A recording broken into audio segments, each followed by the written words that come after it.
A little warning here. Only experienced hikers should attempt this trail. I don't know if we qualify for that or not, but we'll see how it goes.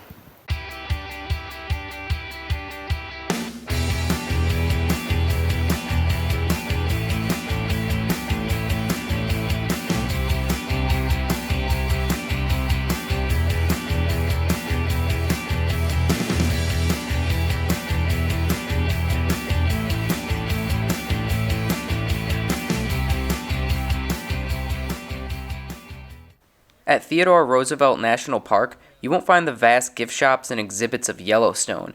The North Unit has a single-wide trailer visitor center, and that's about it. After a quick chat with the ranger and picking up our permits, the drive to our trailhead already had us feeling like we were in the rugged West. This was going to be a good trip.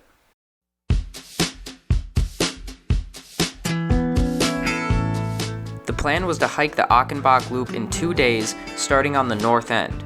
The first day would bring us through thick grasslands, up into the buttes for incredible views, and through a maze of bison trails. We'd have plenty of wildlife encounters, and we'd end the day in a clearing near the Little Missouri.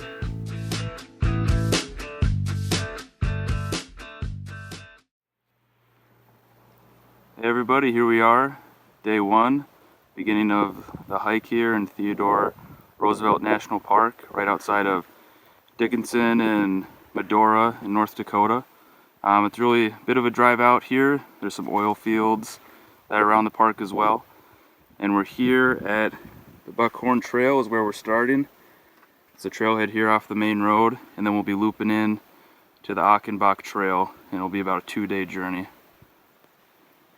Here's the trailhead. Across the way there's the river bottom, lots of beautiful trees. It's early October right now, so some of the trees are turning. And this isn't really a heavily trafficked park, but you can see there's some people around. Right here at the beginning, pretty awesome formation there.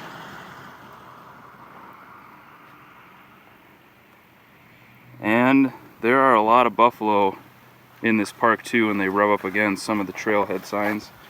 As you can see there, some buffalo hair right there. And so we'll be keeping our eye out for buffalo, let you know if we see any. And they make a lot of trails here in the park as well, so we got to be careful, follow the signposts and try to stay on the trail, though this park is all wilderness, so you can go wherever you want to go. The trail began by meandering through relatively flat grasslands. Things were calm, until the first bit of excitement, which wouldn't be our last.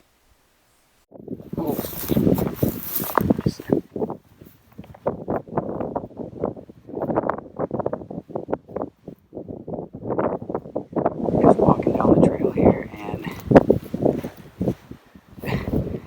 all of a sudden this little kind of ravine thing here, this guy just charges up out of it to the other side. So we're gonna give him his space. Either kind of go way around or wait for him to move. We did ask at the visitor center rules about how close you can get to wildlife. A lot of national parks have rules, 150 yards, things like that. And they didn't really give us a hard and fast rule, but we're just gonna stick to that.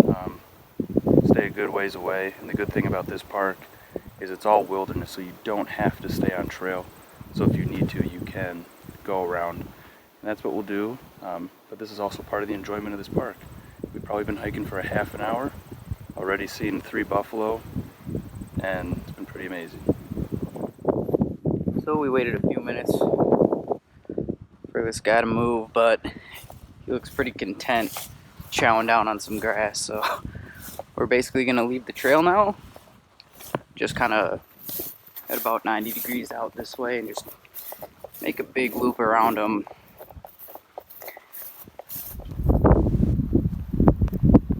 So I just want to give you guys an example here of what we were talking about a little bit. So you can kind of see this looks like it's the trail, right? And then it kind of splits, right? There's one there, looks like there's one there, and then you look over here, we got this. So the buffalo trails here, they look just like the hiking trail. So you know, in a situation like this, with buffalo trails all over the place, you just really gotta, you know, make sure that you keep your eyes open. Look for trail markers. There are these posts. There was just one up there, but and you know, have your map ready, your compass, and if you've got a GPS, all the better. So we're gonna figure out which trail is right. We think it's maybe this one though.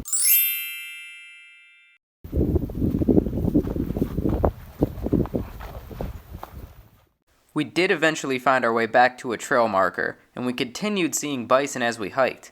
The bison are huge animals, and when you don't see them, their presence is still known, whether that be in the form of their massive hoofprints in the trail or rubbed up and sometimes completely knocked over trail markers. And of course, that just adds to the challenge of navigation. We continued on through the grasslands, hopping the occasional ditch and enjoying the scenery. After crossing back over the main road, the trail suddenly ramped up into the buttes, and we saw the last people we would see for the rest of our trip. What lay ahead would amount to a wild adventure.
The view from the top of the buttes was worth the climb, as it so often is in backpacking trips.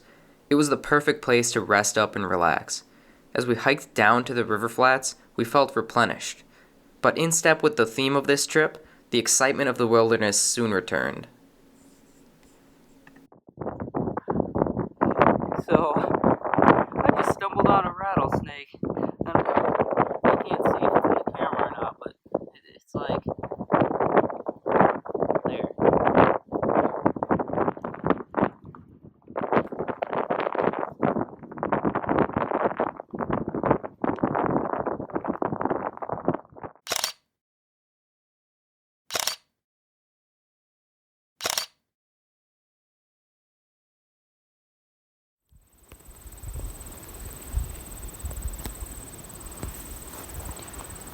Another buffalo, pretty much riding the trail, so going around him. The trail's up there where he is, but we can see another trail marker down that way.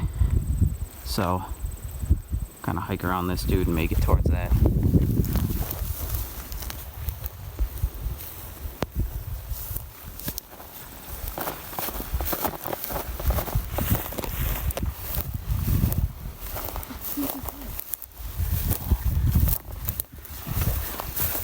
Oh. Pretty deep. Guess we'll do it though.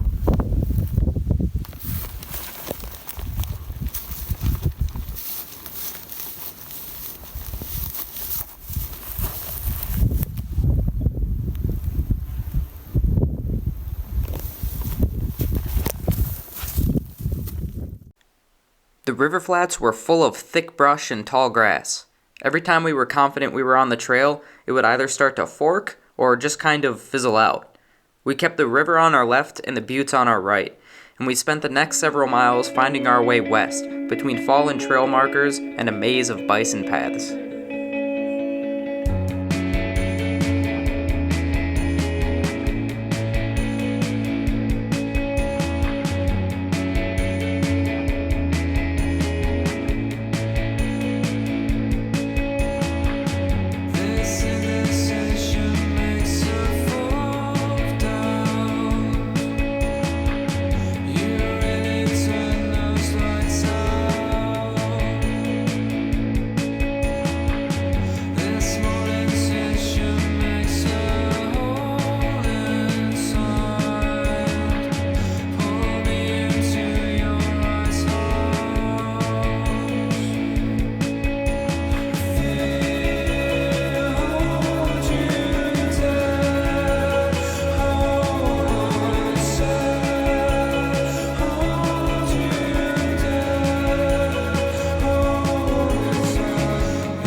sure. We hiked off the trail just a little bit ago, but we think we know where we are based on the map and the crude map that we have on the GPS. And we kind of came up with an idea here that if we follow the river where we are here, we should be able to link back up with the trail again pretty soon. So we're gonna give that a try, see how it goes. And not a bad view down here of this river. Oh yeah, you see that? See that bright thing reflecting down there? That's a trail marker. We found it.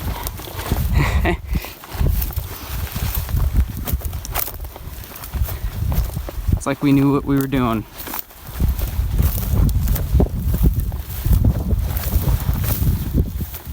Alright, here we are at our campsite, day one. Normally, Joe and I are hammock campers, and if we can at all, that's definitely what we're going to decide to do. But hammock camping is not allowed in Theodore Roosevelt National Park. You can see there's some good wooded areas here down kind of by the river bottom. Would have been great for hammock camping, kind of a unique spot. Kind of a spot that we never really hammocked in before, but can't hammock camp here. You're not allowed to tie any strings or straps of any kind to the trees. So down by the river, there's lots of trees like this, great fall colors, and we were hoping actually to be able to set up our tent in there. We always kind of like to tuck away, get in the woods somewhere if we can, but this woods is just so thick and there's so much brush in it that there's really no open areas. And we hiked in from the opposite side of this woods here and actually encountered another buffalo and had to go a ways out of our way, and then we had to go over a creek, came through this woods, and then we found this opening right here, this open space between the woods. And normally we wouldn't really recommend camping kind of wide out in the open like this. You want to be tucked away, but there's nobody here. The weather's supposed to be good and there's just not a lot of good spaces to camp, so if it really comes down to it, we can always pack up our stuff and run into the woods if a storm comes through. But here we are, day one, tent camping. Day 2 started with waking up to a bison near camp and then crossing the Little Missouri. From there, we climbed up into the high grasslands of the Buttes, and then we found Achenbach Spring to fill up on water. The vast openness was stunning and calming, but continued encounters with bison and getting quite lost kept us on our toes until we made our final river crossing, finishing what had become a fantastic adventure.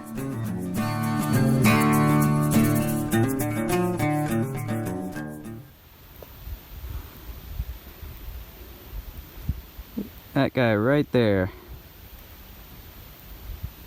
Been hanging out all morning, got really close to our camp. Just kept getting closer and closer and closer, and by the time we left, he's about as close as we were willing to get to a buffalo. So hiking way around him, of course. It's pretty close to the trail, so heading back to the trail here. There's a marker right there.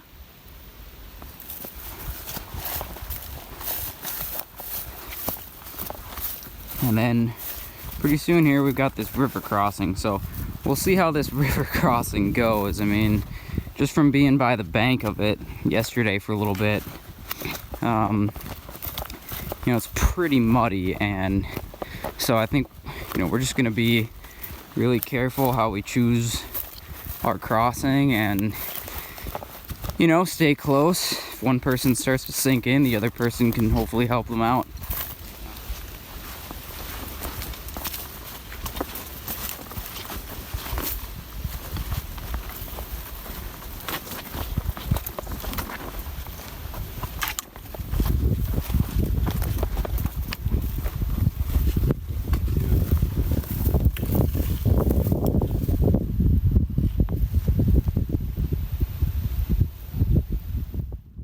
The muddy banks and the opaque water made it hard to know what we were getting into, but we luckily found a rocky, shallow crossing, making for an easy ford of the Little Missouri.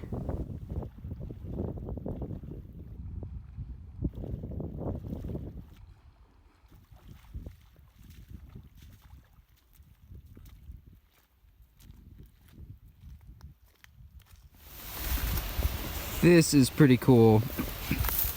Just up from the riverbank, we were putting our socks back on and everything. Huge, just buffalo skull.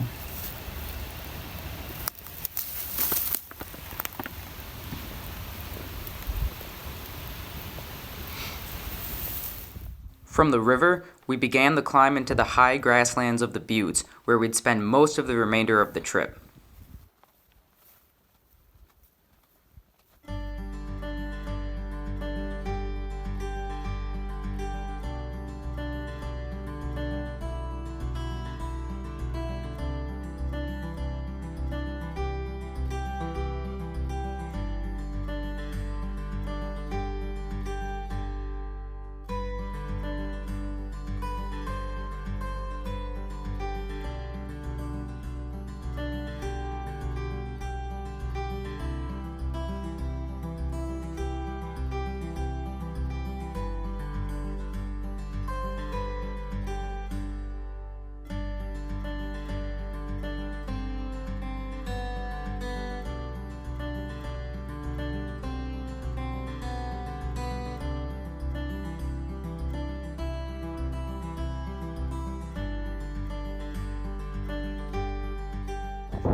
So the spring's a little bit of a detour, and we probably have just enough water to maybe make it out at the end of the day, but we're going to play it safe and go check out the spring. But here in Teddy Roosevelt, you're supposed to carry in all the water that you plan on needing, because water sources aren't reliable.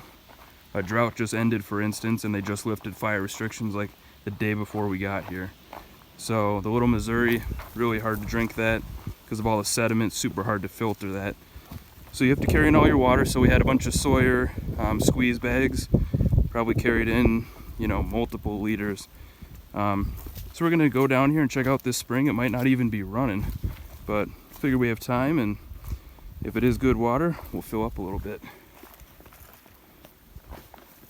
This is just a crazy trail. You can see some bison dung right there. So, you know, bison are even making the trip down into here. And another example of the very trend, we're just up on the Buttes where it was just beautiful grassland and prairie, and now we're heading down into the spring here, into a hardwood forest, fall colors.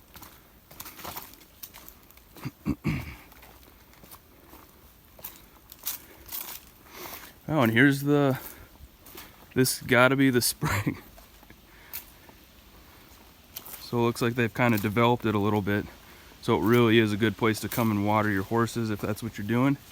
Come and get water. They got some troughs here.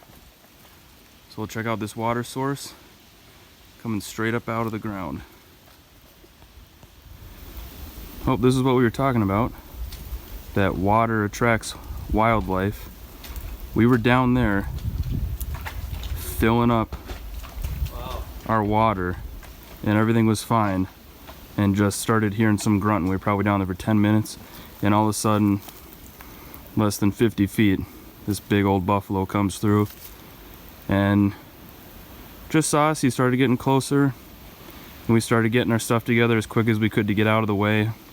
Got out of there, moved kind of slow off to the right, and we're up here on the trail going back up. But this buffalo was pretty grumpy, I gotta say. It was pretty cool. Just came right through, never really felt threatened, didn't charge us or anything, but it was pretty obvious, you know, let's get out of my way, I'm getting this water. So we ran up here, and I guess we got all the water we needed. But there you go, Teddy Roosevelt National Park. I mean, pretty amazing here. Zoom in on him there a bit. Hiking on after the spring is when we lost the trail. We traversed the highlands through varied terrain for hours, making good use of our Teddy Roosevelt National Park map, our compass, and our binoculars. So we've been having a lot of trouble finding the trail here. We've been lost for a while. And the main problem here is that the GPS, for some reason, I just could not get the topographic maps to load on it, and I was trying, it just wasn't working. So we had no choice. We had to kind of go without that. So we have a GPS, but it's just like the base, super bare bones maps, and they're more or less not helpful at all. So we've got this map, but having this compass has been the key here, because it basically tells us if we have an idea of roughly where we are along the trail here, then we can at least say if we're there, then if we know roughly where north is pointing using the compass, then we can know which way we're facing. So we're pretty sure right now that we're right around here, kind of on this steep part here, and essentially, kind of hard to see, but roughly if that way is north, then I've got the map oriented right, so then we are facing this way, east roughly. So if that's true, and we're right around here, then it's really hard to see, but basically straight ahead here, we think we can see bits and pieces of trail in front of us. So we're gonna follow that. We think that after that kind of last big ridge line up ahead of us, that the trail is gonna start to descend, go through a bunch of kind of up and down, but mostly descending, and then eventually we'll pop back out on the river flat again, and then one more river crossing, and then after that we're pretty much done, maybe half a mile to go or something like that at that point. So we'll see how this goes. We'll check in later. So we've been off the trail, or trying to find it again, really just bare bones kind of map and compass, trying to roughly head to where we want to go, where we think we are, where we think we need to go. We see where the sun is too, that helps a little bit. So finally, we think we might be on some type of trail, and this is why. That looks like a human footprint there, and we think there's some other prints around here that look kind of like maybe horse hooves, horseshoes. So morale is a little higher now. So we're gonna kind of follow this. Again, like I say, we think we know roughly where we are. Hopefully this is kind of the main trail, or at least it goes in the right direction, and it's a trail that essentially other people have made. So we're gonna keep going here and see where this takes us, and we'll check in soon. It's been about, I don't know, an hour, maybe 2 hours or so. Haven't been keeping too much track of time, I guess.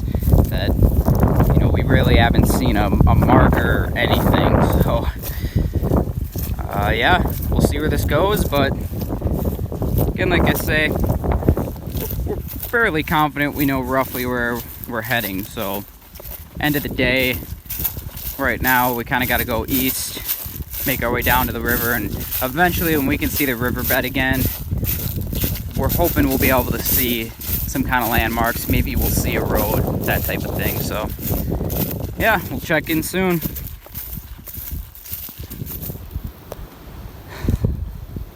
So we finally spotted a marker.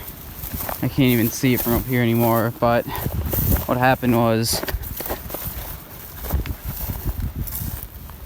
it's just across there somewhere. I can't find it in frame anymore, but then right when we saw that marker, right there, huge buffalo, and then he just runs down there, right in the path that we need to go in.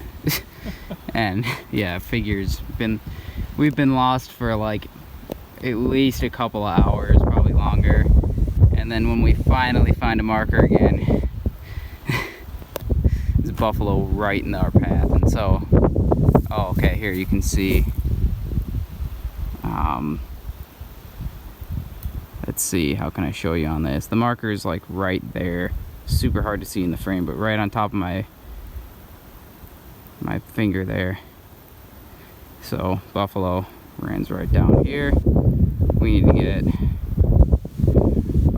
so huge valley in front of us. It's gonna be really challenging to go around, but I guess we're gonna have to just kind of go this way over there, maybe kind of cross this valley a little bit down that way, go up that hill, and then kind of loop around to it. Nothing else we can do. See how it goes. Oh, we got around that buffalo. It was not an easy detour, not an easy place to have to go around like that, but made it. We got around them, and we're like 95% sure that we're back on the actual trail now. So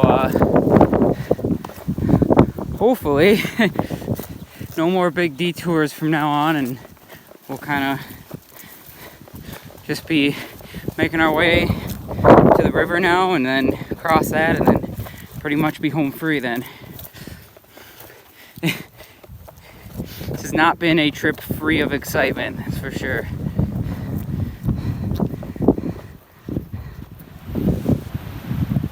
Finally made it back to the Little Missouri. So we're just gonna cross this. This is our final crossing, and then right on the other side we'll kind of get to the end of the trail just in those woods. So here we go.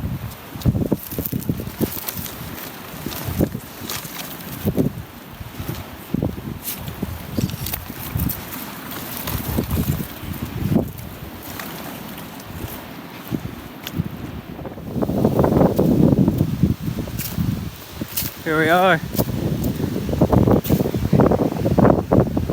Achenbach Trail. There's the register for coming in the other trailhead. There's that same caution. Guess we were experienced hikers. I think maybe now we are. Rattlesnakes, buffalo. That was pretty crazy. That was a wild trip. That was a lot of fun though. One for the books.